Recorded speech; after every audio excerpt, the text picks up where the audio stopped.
Season 2 and Vampiric Powers brought a big problem to Diablo 4. And at the same time, it shows quite some design flaws in the classes and the game as well. I'll have the Necromancer and the Druid as an example, and you'll flip in the comments below your Rogue and Barbarian examples as well.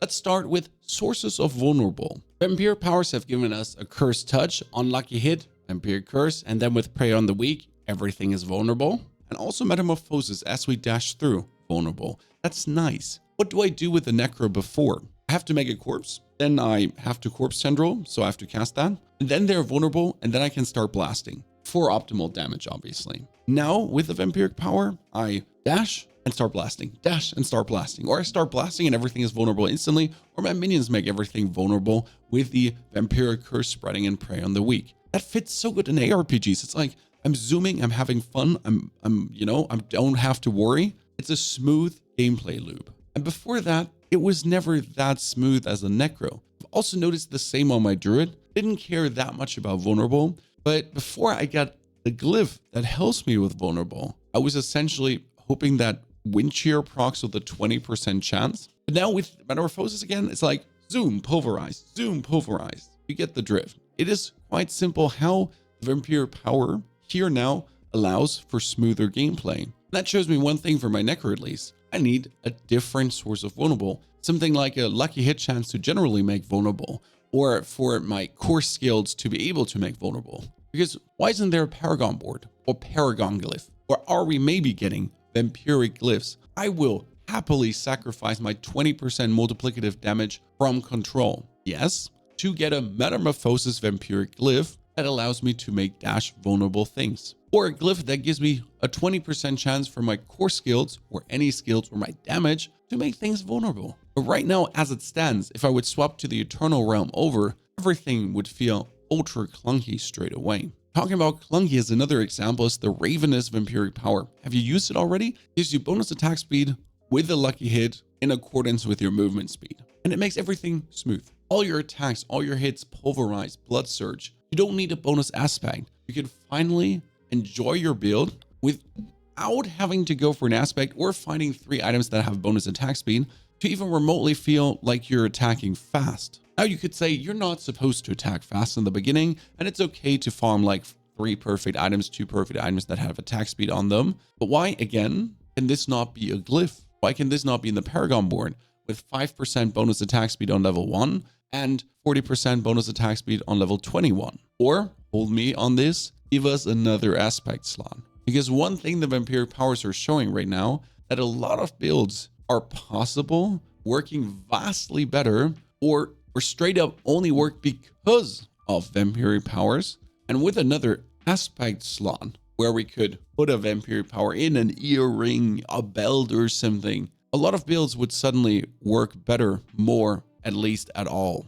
Bringing us back to the design flaws, is everything just simply attacking too slow? If I need a Ravenous Vampiric Power to remotely enjoy my build, to enjoy my class, to feel like I'm not sluggish, does that mean we just need to 10-20% attack speed everything to just make the game feel a little bit smoother? And we know Blizzard already miscalculated on the experience bonuses. I don't know if you're feeling sluggish though with your Rogue or Barbarian. Please drop that in the comments below so we know. For me, the Ravenous is an absolute game changer. Same goes for the Blood Boil Vampiric Power. That one we could say is maybe a little bit too strong. Now, getting a bonus overpower every 20 seconds doesn't sound all too crazy for many of you. I'm often getting asked, why do you still play it? But it's a fixed, flat overpower every 20 seconds, which means with the Druid, for example, you get every 12 seconds an overpower, you get every 16 seconds an overpower, you get every 20 seconds an overpower, you get every 20th kill an overpower, and with the Banished Lord's Talisman, there would be another overpower every 300 spirit resource spend. That's great. And it makes it feel so much better and amazing. I don't even care about the volatile blood drops that are dropping. It just makes, again, overpower, which relies on a way to consistently trigger it, like every 5 casts on a blood surge, more fun, more possible. I mean, with crit, I just stack crit and that's it, right? But now with the Blood Boil glyph, again, but now the Blood Boil power, again, if I could have a Vampiric glyph for that I put in my Paragon board, I would sacrifice everything for this. I mean, at this point, give us like a Vampiric power at anything for Season 3.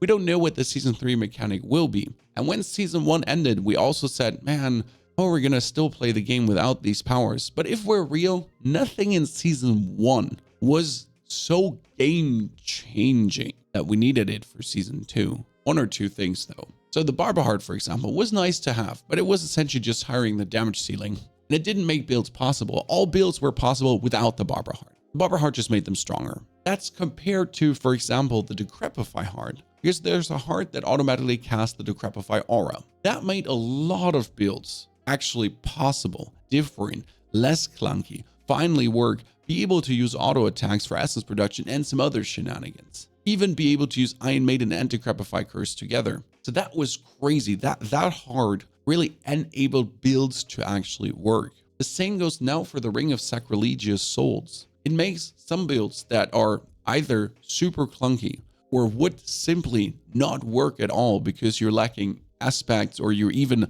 lacking some combinations that, like, it doesn't feel smooth and it would simply not in the interaction do anything well. And now the same Ring of Sacrilegious Souls making that possible. But again, it's a unique that you kind of need to farm to literally make builds possible. I thought Diablo 4 wanted to go away from that, right? From build defining uniques. But again, why are we not bringing this into the Paragon board? Isn't the Paragon board the safe thing that enables us to deepen our builds, to power our character, and to make things more interesting?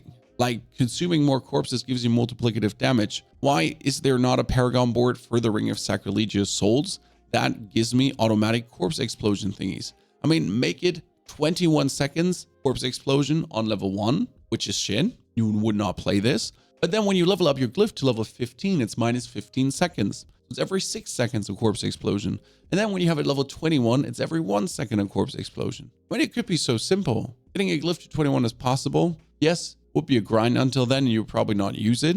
But it's way easier possible sometimes and achievable than farming the Ring of Sacrilegious Souls. Because some people, even after 30-40 versions, still don't have it. Which sounds so impossible, but some people are just really unlucky. And then you also need to find a perfect roll. So even if you get it after 40 tries, then you get a shitty roll, then you got to do another 40 tries to get a perfect roll.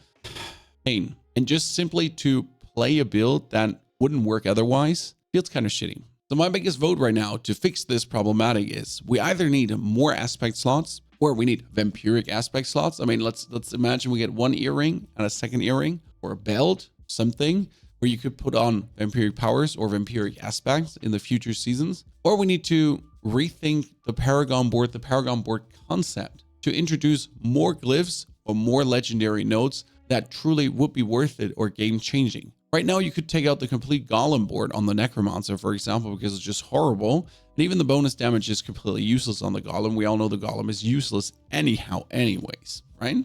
But I have no curse Paragon board to interact with my curses at all. There's no Bone Spirit Paragon board. There's just so much that could be done and so many things that get ignored at this point and that I have no chance in making cooler with the Paragon board or glyphs. It's just damage scaling with the Paragon board, which seems a little bit boring because I want to alter my class. I want to have more variety. I want to enjoy it more. Maybe it comes in the future seasons, but what do you think? Is your class struggling equally? Do you feel like the lack of Vampiric Powers is going to be a big bummer? And if you're now looking for the top 3 necros for the Abattoir of Zir, or 10 things you probably didn't know about Diablo 4, enjoy.